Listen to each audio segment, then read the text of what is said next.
என்ன வன்முறை தூண்டாரு உதயநிதி? இந்த பேச்சு நான் ஃபுல்லா கேட்டு வன்முறையை எங்க தூண்டுறாரு அவரு?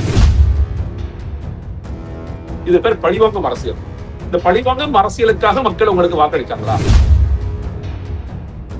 முதலமைச்சர் அவர்கள் ரீல்ஸ் அமைச்சரா இருக்காரு அப்படின்னு சொல்லிட்டு எல்லா குற்றச்சாட்டுகளையும் மடுக்கிறாரு. இதனால காவிரி தண்ணி வந்துருமா? வராது.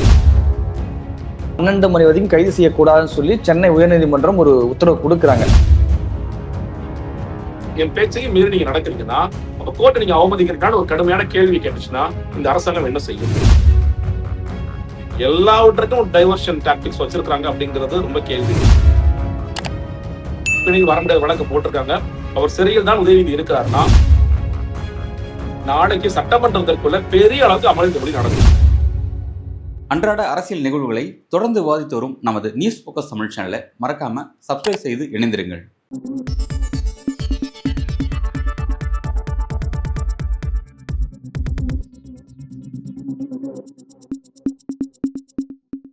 நியூஸ் போக்கஸ் தமிழ் நேயர்களுக்கு வணக்கம். இன்று நம்மோடு அரசியல் பேசுவதற்காக இணைந்திருக்கிறார் அரசியல் விமர்சகர் ஜெகதீஸ்வரன் அவர்கள்.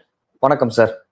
வணக்கம் சார். காவிரி விவகாரம் தொடர்பா தஞ்சையில திமுக சார்பா நடத்தப்பட்ட ஆர்ப்பாட்டத்துல முதலமைச்சர் விஜய் குறித்து அவதூறா பேசிய வழக்குல எதிர்க்கட்சி தலைவரான உதயநிதி ஸ்டாலின் அவர்கள் கைது செய்யப்பட்டு விசாரணைக்காக தஞ்சாவூர் அழைத்து செல்லப்பட்டிருக்காரு. எப்படி சார் பாக்குறீங்க நடவடிக்கையை? இது ரொம்ப அதீதமான நடவடிக்கை தாங்க. இன்னும் சொல்ல போனா யாருக்கும் எதிர்பார்க்காத நடவடிக்கை தான். எல்லாருக்கும் தெரியும், இன்னைக்கு அவங்க 10 மணிக்கு போராட்டம் அறிவிச்சிருந்தாங்க. தாவேக மாவட்டத்தில் எல்லாரும் போராட்டம் பண்ணுங்க, ஊருக்கு போய் வழக்கு கொடுங்க. யூஸ்வலா நம்ம பார்த்துருக்கோம், அரசியல் கட்சி என்ன பண்ணுவாங்கன்னா, ஒவ்வொரு மாவட்ட நிர்வாகியும் போயிட்டு அந்தந்த ஊர் ஸ்டேஷன்ல போய் தஞ்சாவூர், திருச்சியில ஒருத்தர், சென்னையில ஒருத்தர், கோயம்புத்தூர் ஒருத்தர், கரூர்ல ஒருத்தர். இது எதுக்காகனா அந்த அவதூறு வழக்குக்கு அலைய விடுவோம். இந்த மாதிரி அலைய விட்டு போட்டு இந்த மாதிரி சீமான் அவர்கள் மேல நிறைய வழக்குகள் இருக்குது. வெவ்வேறு அரசியல் கட்சி தலைவர் மேல இந்த மாதிரி நடவடிக்கைகள் இருக்கு. தொடர்ச்சியா ஊர் அலைய விட்டுட்டே இருப்பாங்க. அலைஞ்சு அந்த பனிஷ்மெண்ட் இந்த ப்ராசஸ் அப்படிங்கிற மாதிரி அவங்களை அலைய விட்டு அந்த அவதூறு வழக்கு முடிவுறாம போயிட்டு இருக்கும். மோஸ்ட்லி போட்டது அவதூறு வழக்கு தான். ஏன்னா என் மேல ஒரு அவதூறு செலுத்திருக்காரு. நீதிமன்றங்களோட பார்வை அவதூறு வழக்கு குறித்து, அவதூறு வழக்குகளுக்கு கைது பண்ணாதீங்க. அவங்க சொல்றது ரொம்ப கடுமையா போகும்போது உதாரணத்துக்கு பார்த்தோம். இப்ப இதற்கு முன்னாடி அனிதா ராதாகிருஷ்ணன் கைது செய்யப்பட்டார், மார்க்கண்டேயன் கைது செய்யப்பட்டார். இதுல அனிதா ராதாகிருஷ்ணன் அவர்கள் உடனடியாக ஜாமீன்ல விடுவிக்கப்பட்டார். ஏன்னா அது ஒரு அவதூறு அப்படின்னு சொல்லிட்டு விட்டுட்டாங்க. மார்க்கண்டேயன் கொஞ்சம் எல்லை மீறி போறாரு, முதல்வருடைய எலும்பு உடைப்புங்கிற அளவுக்கு பேசுறாருன்னா அப்போ கடுமையான குற்றச்சாட்டு அப்படின்னு சொல்லிட்டு பண்றாங்க. இப்போ உதயநிதி அவர்கள் பேசியது நான் ஒட்டுமொத்தமா நீங்க பாத்தீங்கன்னா கிட்டத்தட்ட ஒரு 23 நிமிஷம் அவர் பேசினார். நேற்று பேசியது தஞ்சாவூர்ல பேசிய பேச்சு அதில் கிட்டத்தட்ட 9வது நிமிடத்துலதான் நீங்க இன்றைக்கு இருக்கிற முதலமைச்சருக்கு எது அவசியம், எதை பண்றாரு தெரியுமா, என்ன பண்றாரு தெரியுமா, எது அவசியமா தேவைப்படுது தெரியுமா அப்படிங்கும் போது கீழே அந்த நடிகை பேரை உச்சரிக்கிறாங்க. உச்சரிக்கும் பொழுது அவர் ஒரு பாசிங் கமெண்டா ஒண்ணு சொல்றாரு. பாசிங் கமெண்டா சொல்றது கடந்து போயிறாரு. அதற்கு பிறகும் இந்த போராட்டத்தோட நோக்கம் என்ன, இந்த அமைச்சரவையில் அமைச்சர்களாம் எப்படி பெர்ஃபார்ம் பண்றாங்க, நீர்வளத்துறை அமைச்சர் இந்த மாதிரி காவிரி குறித்து கேட்கும் போது எப்படி அவர் ஓடி போறாரு, வேளாண் துறை அமைச்சர் பட்ஜெட்டை கொண்டு போய் திருப்பதியில கோயில் சாமி கும்பிட்டு இருக்காரு, நல்வேறு எல்லா அமைச்சர்களும் ரீல்ஸ் அமைச்சர்களா இருக்காங்க, முதலமைச்சர் ரீல்ஸ் அமைச்சரா இருக்காரு அப்படின்னு சொல்லிட்டு எல்லா குற்றச்சாட்டுகளையும் அடுக்கிறாரு.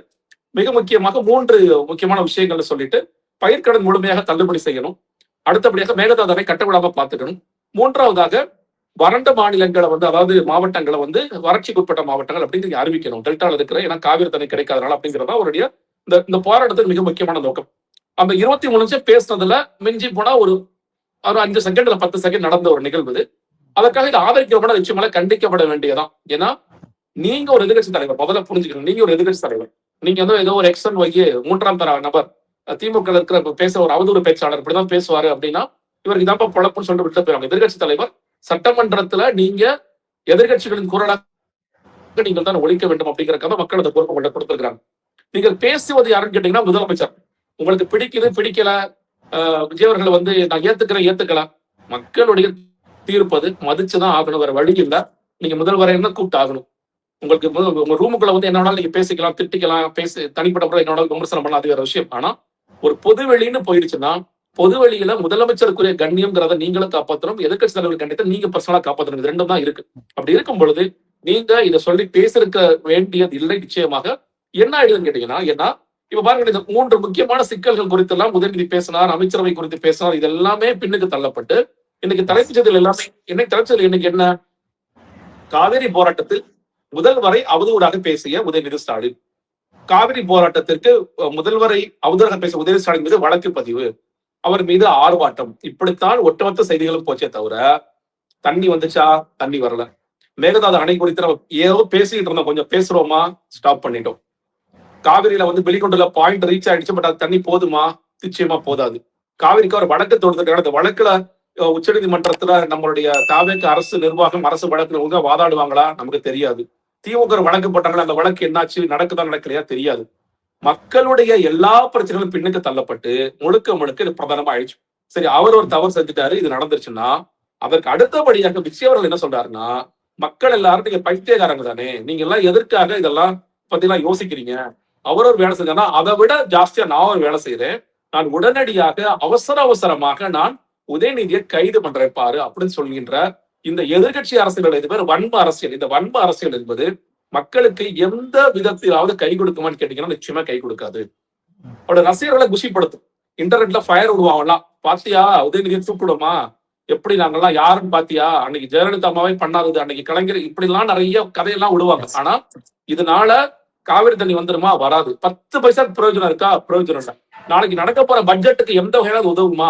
உதவும். யாருக்கு உதவும்னா ஆளுங்கட்சிக்கு உதவும். நாளைக்கு ஏன்னா பட்ஜெட்டுக்காக இவங்க தனியா தயாராகிறாங்க, திமுக தொடர்ச்சியா தயாராகிறாங்க. பட்ஜெட்ல நம்ம கேட்க வேண்டிய கேள்விகள் என்ன? மிக முக்கியமாக இந்த காவிரி சிக்கல் குறித்து வாய் திறந்து பேசாத முதலமைச்சரிடம் சில கேள்விகளை கேட்கணும். சொல்லுங்க சார், யாரு சார் கடிதம் எழுதுனாங்க? நீங்க கடிதம் ஏன் எழுதுனீங்க?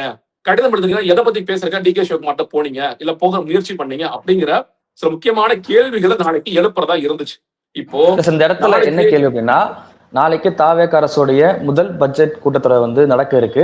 அப்ப எதிர்க்கட்சி தலைவர் உதயநிதி அவர்கள் சட்டமன்ற கூட்டத்துக்குள்ள கலந்து கூடாது அப்படின்னு திட்டமிட்டே தாவேக செய்யப்பட்ட நடவடிக்கை அது. அவர் மட்டும் இல்ல, இப்ப நாளைக்கு என்ன நடக்கும்? KN நேரு தலைமையில சட்டமன்றத்துக்குள்ள போறாங்கன்னு வச்சுக்கோங்களேன், அவங்க என்ன பண்ணுவாங்க? தர்ணா பண்ணுவாங்க. சபாநாயகர். ஏன்னா இன்னைக்கு நீங்க உதயநிதி கைதாவார மாட்டாரான்னு போயிட்டு இருக்க அதே சமயம் மாநிலங்களவையில திருச்சி சிவா அமளி பண்றாரு. சபாநாயகர் சொல்றார், அங்க இருக்கிற நம்ம CP ராதாகிருஷ்ணன் சொல்றாரு, துணை குடியரசுத் தலைவர், இது மாநில பிரச்சனை, இங்க அமளி பண்ணாதீங்க. ஆனால் பண்றாங்க. ஏன் கைது பண்ணப்பட்டார்? அங்க பேச்சுரிமை சுதந்திரமே இல்ல, தமிழ்நாட்டில் கருத்துரிமை இல்லைன்னு சொல்லிட்டு அமளி பண்றார்.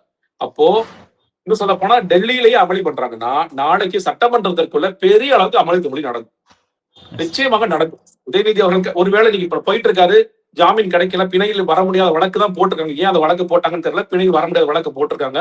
அவர் சிறையில் தான் உதயநிதி இருக்கிறாருன்னா நாளைக்கு பெரிய அளவு நடக்கும். அப்ப என்ன பண்ணுவார் சபாநாயகர்?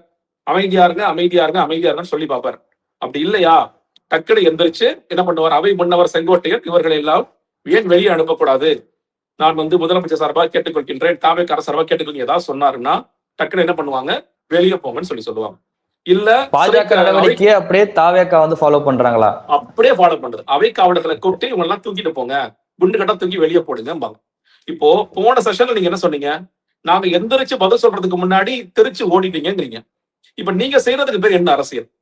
எதிர்கட்சி தலைவர் போயிட்டாரு, எதிர் தலைவர் இல்ல, இப்ப எதிர் தலைவர் யார் சார் தூக்குறா? உங்களுக்கு வந்து அவதூறு வழக்கு போடுங்க, அவதூறு வழக்கு போட்டு அலைய விடுங்க, கோர்ட்ல போய் நடவடிக்கை எடுங்க, அவருக்கு வந்து என்ன தண்டனை வாங்கி கொடுங்க.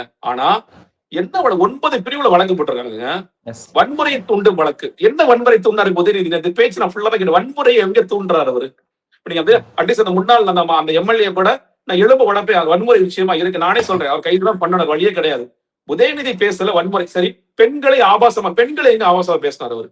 பெண்களை ஆபாசமா பேசினாரா? அங்க கூட்டத்துல இருக்கிறவங்க வந்து திரிஷான்னு கத்துறாங்க, அதுக்கு அவர் வந்து பாசிங் கவர்னர் ரியாக்ட் பண்றாரு, அவ்வளவுதான். அதுக்கு எதிர்ப்பு தெரிவிச்சிருக்கணும் அப்படின்னு சொல்றாங்களே சைட்ல இருந்து. இல்லங்க, நானும் சொல்றேன் எதிர்ப்பு தெரிவிக்கணும். ஏன்னா இன்னொரு பாருங்களேன், உதயநிதியும் ஒரு நடிகர். அப்பா என் இண்டஸ்ட்ரியில இருந்து வந்திருக்காங்கப்பா, தேவையெல்லாம் பேசாத, வாய் மூடிட்டு கண்டிச்சிருக்கு, கண்டிப்பா கண்டிச்சிருக்கணும். என்னையா பேசிட்டு இருக்க நீ? வாய் மூடியான்னு சொல்லிருக்கணும். யாரையாவது பேசுறது வாய் மூடியான்னு சொல்லிருக்கணும். பேச வந்தது காவிரி பிரச்சனை குறித்து, ஏன் திசை திருப்புற, நீ அந்த வேலையை பாக்குறியா? இப்படி கேட்டிருந்தாருன்னா உண்மையிலே உதயநிதி பெரிய ஹீரோ இருப்பார். உதயநிதி போற போக்குல வந்து ஏதோ 3ஆம் தர பேச்சாளர், நாங்கள் இது நடத்தும் திமுக கூட்டங்கள்ல 2ஆம் தர பேச்சாளர் இதெல்லாம் பேசுவாங்க, இன்னும் மோசமா அவங்களே பேசுவாங்க. இதை அவர் ஆதரிச்சது, இதை வந்து அவரும் கூடுதலாக சேர்ந்து இது செய்யறதுங்கிறது நிச்சயமா கண்டிக்க வேண்டியதான், அது மாற்று கருத்தே கிடையாது. ஏன்னா சக நடிகை, அவங்களும் சக நடிகை குறித்து ஒருத்தர் பேசுறாருன்னா அது கண்டிச்சிருக்கணும். பிரைவேட் ரூம் கிடையாதுங்க, நம்ம 2 பேர் சேர்த்து பேசுற ரூம் கிடையாது, ஒரு பொது மேடை. இந்த பொது மேடையில பேசக்கூடிய விஷயங்களை லட்சக்கணக்கான மக்கள், கோடிக்கணக்கான மக்கள் தொலைக்காட்சியில பார்த்துட்டு இருக்காங்க. அப்ப உங்களுக்கு அந்த கண்ணியம் வேண்டுமான நிச்சயமா கண்ணியம் வேண்டும். ஆனா நீங்க இது செய்வதன் மூலியமாக நாளைக்கு நீங்க என்ன பண்றீங்கன்னு கேட்டீங்கன்னா, ஒட்டுமொத்தமாக பட்ஜெட் கூட்டத்தொடர் நடக்கும் பொழுது திமுக இல்லாம நீங்க பாத்துக்கிறீங்க. அதுக்கு ரொம்ப திட்டமிட்டு வேலை செய்றீங்களோ தான் எனக்கு எல்லாம் தோணுது. ஏன்னா பட்ஜெட்ல நிறைய விஷயங்கள் நம்ம எதிர்பார்ப்பு இருக்கு. இப்ப நீங்க பாருங்களேன், இப்ப நான் சொன்னேன் இல்லையா, மிக முக்கியமாக காவிரி சிக்கல் குறித்து பேச வேண்டிய நேரத்துல நம்ம என்ன பேசிட்டு இருக்கோம்? உதயநிதி பேசிய சரியா, திமுக தாவேக அரசாங்கம் எடுத்த நடவடிக்கை சரியா பேசுறோம். இப்ப இதே மாதிரி அடுத்த 15 நாள் பட்ஜெட் குறித்து இந்த துறையில என்ன பேசுனாங்க, ஒட்டுமொத்த பட்ஜெட் எப்படி இருந்தது, மாடி கோரிக்கை விவாதங்கள் என்ன நடந்துச்சுன்ற பேசுறதை விட்டுட்டு உதயநிதி கைது செய்து சரியா தவறா, இன்று ஒருவேளை ஜெயில இருக்காருன்னா இன்று அவர் வெளியே ஒரு வர மாட்டாரா, இன்று இதற்காக திமுக செய்த போராட்டங்கள் என்ன, இது என்ன ஒரு நாட்டு சுதந்திரத்துக்காக ஒரு சிறைக்கு போயிட்டு ஒரு போராடுறாரா, இல்ல இவர் எதுக்காக ஒரு தூக்கி உள்ள வைக்கிறார் அப்படிங்கிறது எல்லாமே இதுதான் பேசப்படுமே தவிர மக்களுடைய அதனால சொல்றேன், முதல்வர் விஜயும் மக்கள் பைத்தியகாரன் ஆக்கிட்டு இருக்காரு. உங்களுக்கு வாக்களித்தது எதற்காக? நீங்க நல்லாட்சி கொடுப்பீங்க, எங்களுக்கு இந்த 2 ஆட்சி மேலேயே பெரிய அயற்சி இருக்கு, இந்த 2 ஆட்சியும் மோசமா இருக்கிறாங்க, இந்த 2 ஆட்சியும் வேணாம்னு சொல்லிட்டு புதிய வராங்க நாங்க ஒரு வாய்ப்பு கொடுக்குறோம், இந்த வாய்ப்பை நீங்க பயன்படுத்துங்கன்னா நான் ஒரு சர்வாதிகாரம் எஸ்டாப்ளிஷ் பண்றேன்னு விஜய் அவர்கள் போறதுங்கிறது எதற்கும் உதவாது. எதுக்கு அப்படி செய்றீங்க? உங்களை எஸ்டாப்ளிஷ் பண்ணணுமா? மக்களுக்காக நல்லது செய்யுங்க. காவிரி சிக்கல்ல வாய் திறந்து பேசுங்க. என்ன நீங்க பிளான் பண்ணீங்க, அது என்ன நடந்துச்சு, என்ன சொதப்பிச்சு அதை பேசுங்க. இல்ல நான் இந்த பிளான் வச்சிருந்தேன், இந்த பிளான் அப்படியே தண்ணி கொண்டு வரதுக்கு நல்ல ஒரு ஐடியா இருந்துச்சு, ஏதாவது பேசுங்க. மேகதாதான கட்ட விடாம நாங்க பாத்துக்குவோம், வலுவான சட்ட போராட்டம் நாங்க செய்வோம், இதை கம்யூனிகேட் பண்ணுங்க மக்கள்கிட்ட. அப்படி ஒரு ஆளுமையா நீங்க எஸ்டாப்ளிஷ் ஆகலைமே தவிர நான் பாருப்பா நான் அனிதா ராதாகிருஷ்ணன் கைது பண்ணேன், மார்க்கெட் கைது பண்ணேன், என் கட்சிக்காரன் ஒருத்தர் தப்பா பேசுறான் அவனை கைது பண்ணேன், என் கட்சிக்காரன் யாரையும் கைது பண்ணாம பாத்துக்கிட்டேன், என் கட்சிக்காரன் பாலியல் வழக்கு குற்றவாளி இருந்தா கூட அவனை நான் பாதுகாத்தேன். இதுல ஆளுமையா எஸ்டாப்ளிஷ் ஆக முடியாது. அதை முதல்வர் விஜய் அவர்கள் புரிந்து கொள்ள வேண்டும். உதயநிதி ஸ்டாலின் அவர்களை 12 மணி வரைக்கும் கைது செய்யக்கூடாதுன்னு சொல்லி சென்னை உயர்நீதிமன்றம் ஒரு உத்தரவு கொடுக்குறாங்க. ஆனா அந்த உத்தரவையும் மீறி செயல்படக்கூடிய காவல்துறை எப்படி பாக்குறீங்க, தாவேக அரசு எப்படி பாக்குறீங்க? இல்லங்க, நீங்க எப்ப தஞ்சாவூர் காவல்துறை அவருடைய சென்னை நீலாங்கரை இல்லத்திற்கு வந்துருச்சோ அப்பயே அது முடிவு பண்ணிட்டாங்க, இன்னைக்கு உதயநிதி ஸ்டாலினை தூக்குறது அப்படின்ட்டு. நாங்க கோர்ட்டு பேச்ச கேட்க மாட்டோம். இப்ப நீங்க பாருங்களேன், இந்த வழக்கு எனக்கு தெரிஞ்சு 11 மணிக்கெல்லாம் நடந்துருச்சு இல்லையா, இந்த உத்தரவுங்கிறது வந்துருச்சு. அங்க இருக்கிற அரசு வழக்கறிஞர், தாவேக்கு சேர்ந்த அரசு வழக்கறிஞர் உடனடியாக காவல்துறை அதிகாரிகிட்ட கம்யூனிகேட் பண்ணி டிஜிபி கம்யூனிகேட் பண்ணி சார் இந்த மாதிரி கோர்ட் ஆர்டர் இருக்கு, கோர்ட் ஆர்டர் 12 மணி வரைக்கும் பேசாம இருக்க சொல்லுங்க, தஞ்சாவூர் காவல்துறை இன்ஸ்ட்ரக்ட் பண்ணி டிஜிபி மூலியமா தான் வரும், இது பண்ணிருக்கணும், பண்ணல. அப்ப அரசு வழக்கறிஞர் சொல்லி பண்ணாம விட்டாங்களா, இல்ல டிஜிபி அவர் கம்யூனிகேட் பண்ண மாட்டாருன்னா எல்லாமே நடந்திருக்கும். அதையும் மீறி மேல ஒரு இன்ஸ்ட்ரக்ஷன் வருது, அதெல்லாம் கோர்ட் சொன்னா சொல்லிட்டு போகுது, நீங்க எப்படி சமாளிச்சுக்கலாம்? எங்களுக்கு வரல, எங்க ரிசீவ் பண்ணல, எங்களுக்கு அபிஷியல் ஆர்டர் வரல, ஏதாவது ஒரு கதை சொல்லிட்டு இன்னைக்கு பிளான் அஜெண்டா எப்படியாவது உதயநிதி ஸ்டாலினை கைது பண்ணணும், வண்டியில ஏத்தியே ஆகணும், பஞ்சாப் வரை கொண்டு போயிட்டே ஆகணும், அலைய விடணும், நடுவர் நீதிமன்றத்துல போய் நிப்பாட்டணும், நிப்பாட்டி அங்க அவரை எப்படியாவது சிறைக்க தள்ளணும். இதுக்கு பேர் வன்ம அரசியல். இது ஆரோக்கியமே கிடையாது. நீங்க நல்லா யோசிச்சு பாருங்க, நீங்க ஜெயலலிதா மறைவிற்கு பிறகு, கலைஞரின் மறைவிற்கு பிறகு இந்த வன்ம அரசியல் இல்லாமல் தமிழ்நாடு நல்லா இருந்துச்சு. ஸ்டாலின் அவர்களும் எடப்பாடி அவர்களும் இந்த வன்ம அரசியலுக்குள்ள போகல. ஒருத்தர் பரஸ்பரம் நட்பு பாராட்டிட்டாங்க, 2 பேரும் கருத்தியத்தை மோதிக்கிட்டாங்க. இவர் அடிமைனாரு, இவர் இதெல்லாம் பேசுறாங்க, அதெல்லாம் கருத்து ரீதியா பேசுறது, மோதிக்கிட்டது, தேர்தல் காலத்துக்கு கடுமையா மோதிட்டது. ஆனா இந்த வன்மத்தை அவங்க 2 பேர் காமிக்கிறார். ஆனா இன்னைக்கு விஜய் அவர்கள் என்னமோ விஜய் உதயநிதி அவர்கள் எம்ஜிஆர் கலைஞர் மாதிரி தங்களை உருவகப்படுத்திக்கலாம் அப்படிங்கிற அளவுக்கு விஜய் அவர்கள் கொண்டு போறாரோ அப்படின்னு எனக்கு தோணுது. ஒரு தீவிரமாக இந்த மாதிரி கொண்டு போறாங்க. இந்த அரசியல் யாருக்கு உதவும்? நீங்க பதவியேற்ற உடனே போய் முன்னாள் முதல்வர் ஸ்டாலினை பாத்தீங்க, அன்புமணி ராமதாஸை பாத்தீங்க, சீமானவர்களை பாத்தீங்க, எல்லாத்தையும் பாத்தீங்கல்ல. அப்ப அது ஒரு ஆரோக்கியமான அரசியல் எல்லாரும் பாராட்டாங்களா? ஓகே, கரெக்டான இடத்துக்கு போறப்ப விஜய் இப்படிதான் நாங்க எதிர்பார்க்கிறோம், இதுதான் ஆரோக்கியமான அரசியல், உங்களோட ரசிகர்களே பாராட்டாங்கல்ல. இன்னைக்கு நீங்க செய்யறதுக்கு பேர் என்ன? இது பேர் பழிவாங்கும் அரசியல். இந்த பழிவாங்கும் அரசியலுக்காக மக்கள் உங்களுக்கு வாக்களிச்சாங்களா?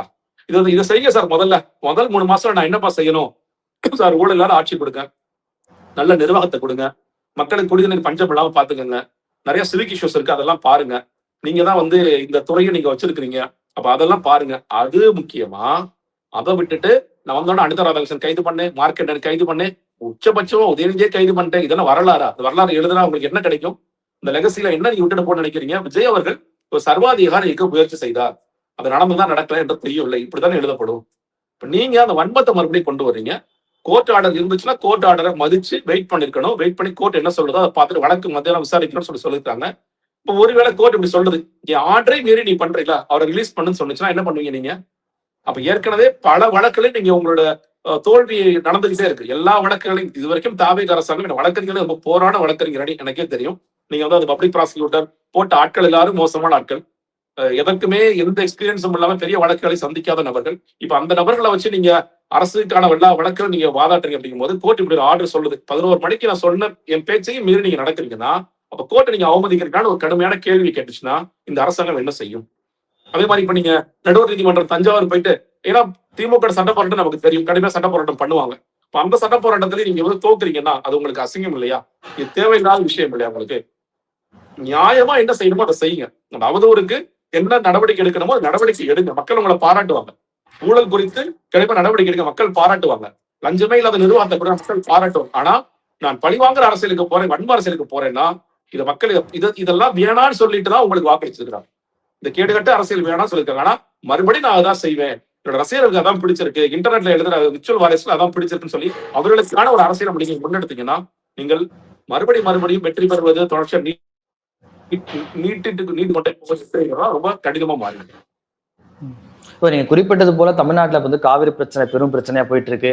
தமிழ்தாய் வாழ்த்து வந்து 3ஆம் இடத்துக்கு தள்ளப்பட்டிருக்கு. நீ வந்தே மாதரம் பாடல் வந்து பாடணுங்கிற கட்டாயம் ஏற்படுத்தப்பட்டிருக்கு. இவ்வளவு பிரச்சனை இருக்கும்போது இதுக்கெல்லாம் துளி அவசரம் கூட காட்டாத தாவேக அரசு உதயநிதி அவர்களை கைது செய்யறது மூலியமா என்ன வந்து நிரூபிக்க முயற்சி பண்றாங்க சார்? அதாங்க, நீங்க இந்த களம் என்பது தாவேகவிற்கும் திமுகவுக்குமான களம்னு பல இடங்கள்ல சொல்றாங்க. இன்னொரு பக்கம் தேர்தலுக்கு முந்தையும் சரி அப்புறமும் சரி அதிமுகவை வந்து ஒரு கட்சியாவே பொருட்டாவே எடுத்துக்கிறது இல்லை. ஆனா அதுல வந்து ஆட்களை குறைத்து அதை வந்து கரைத்து என்னென்ன செய்ய முடியும் அந்த வேலைகளை ஒரு பக்கம் பார்க்கிறாங்க. நீங்க தனிப்பட்ட முறையில தாவேக கட்சிக்காரங்க தாவேக செய்திருப்ப சார் நாங்க டிஎம்கே டிவிகேன்னு சொல்லி சொன்னாலும் எங்களை பொறுத்த வரைக்கும் டிவிக்கு மட்டும் தான் இங்க இருக்கணும். இப்ப இப்படி பாஜக சொல்றாங்க இல்லையா, ஒன் நேஷன் ஒன் பார்ட்டிங்கிற மாதிரி ஒரே ஒரு கட்சி தான் இருக்கணும், காங்கிரஸ் இல்லாத பாரதம் இருக்கிற மாதிரி திராவிட கட்சிகளே இல்லாத இல்ல கட்சிகளே எதிர்கட்சிகளே இல்லாத ஒரு தமிழ்நாட்டை உருவாக்குவதுங்கிறத இவங்க பாக்குறாங்க. அதற்கு நீங்க என்ன பண்ண முடியும்? இந்த மாதிரியான நடவடிக்கை எடுப்பதன் மூலியமாக அவனை ஒண்ணுமில்லாம பண்ணிடலாம். இப்போ நீங்க திமுக இதே மாதிரி யோசிச்சு வச்சுங்களேன், கரூர் வழக்குல இன்னைக்கு திமுக எழுதலாம் போய் பாருங்க. கரூர் வழக்குல நீங்க பேசாம இருந்தீங்களே, சிஎம் சார் ஸ்டாலின் சார் பேசாம இருந்தீங்களே, அன்னைக்கு ஒரு மேடம் எஃப்ஐஆர் கூட போடல. ஆதவர்ஜுனா ஜென்சி புரட்சி வெடிக்கும்னு சொல்லி சொன்னாரு, கோர்ட் வந்து அவர் கைது பண்ண சொல்லிச்சு, அது கூட நீங்க பேசாம இருந்தீங்க. புஷியானதை கூட நீங்க கைது பண்ணல. அப்படி நீங்க டீசன்ட் பாலிடிக்ஸ் பண்ணிட்டு இருந்தீங்க. இன்னைக்கு விஜய் அவர்கள் என்ன பாலிடிக்ஸ் பண்றாரு பாருங்க, நம்மள ஒட்டுமொத்தமா காலி பண்ற பாலிடிக்ஸ் பண்றாரு அப்படின்னு இன்னைக்கு திமுக காரங்களே கோவப்படுவாங்க. இன்னொன்னு நீங்க சொல்ற மாதிரி பார்க்கிற காமன் மேன், இன்னும் சொல்லப்போனா விஜய் மாதிரியான ஒரு மாற்று வரட்டும் அப்படின்ட்டு வாக்களித்த காமன் மேனுக்கு இன்னைக்கு மிகப்பெரிய ஏமாற்றமா இருக்கு. நிச்சயமாக அவங்க இதுக்காக வாக்களிக்கல, உதயநிதியை கைது பண்ணுங்கிறதுக்காக நிச்சயமா வாக்களிக்கல. நேர்மையா நீங்க இருங்க, தவறு செய்தவங்கள தண்டனை வாங்கி கொடுங்கிறதுக்காக வாக்களிச்சாங்க. நாங்க கஷ்டப்பட்டப்போ அந்த கஷ்டத்தை எங்களை மீட்டு கொடுங்க அப்படிங்கிறது வாக்களிச்சாங்க. ஆனா உதயநிதி ஸ்டாலின் பர்சனலா இதை கொண்டு போகணும், பர்சனலா இதை வந்து அட்டாக் பண்ணணும், இந்த மாதிரி விஷயங்களுக்கு கைது பண்ணணுங்கிறவங்களுக்கு இன்னைக்கு மிகப்பெரிய ஏமாற்றமா தான் இருக்கும். நீங்க சொல்ற மாதிரி தமிழ்நாட்டு உரிமைகள் ஒரு பக்கம் போயிட்டே இருக்கு. ஆளுநர் அர்லேக்கர் என்ன சொல்றாரு, நானே இறங்கி வைகை சுத்தம் பண்ணான்னு கேட்டா அதற்கு பதில் இல்லை. வந்தே மாதரம் வந்து வந்தே மாதரம் முன்னாடி வந்து தமிழ்தாய் வாழ்த்து பின்னுக்கு தள்ளப்படும், 3ஆவதாக தான் பாடப்படும் மனோன்மணி சுந்தரராஜன் யூனிவர்சிட்டியில் இருக்க வைஸ் சான்சலர் பேசினாலும் அது குறித்து எங்களுக்கு அக்கறை இல்லை. எந்த பிரச்சனை வந்தாலும் இன்னைக்கு நேற்று உத்தரப்பிரமன்றத்துல ஒரு தீர்ப்பு வந்திருக்கு, அதுக்கு இவங்க என்ன பண்ண போறாங்கன்றது தெரியல. இவ்வளவு குழப்பங்கள் இவ்வளவு கேள்விகள் எல்லாம் இருக்கு. ஆனால் அது குறித்தெல்லாம் நாங்க இதை பத்தி பேச மாட்டோம். எங்களோட பிரையாரிட்டி திமுகவை காலி பண்றது, திமுக வந்து கடுமையாக அட்டாக் பண்றது, திமுகவை இல்லாம பண்றது, திமுக தலைவர் இல்லாம பண்றது, சட்டமன்றத்துல அவங்க இல்லாம பாத்துக்கிறது, எதிர்கட்சிகளின் குரலை நசுக்கிறது. இது என்னன்னா இது இதோட நிக்காது.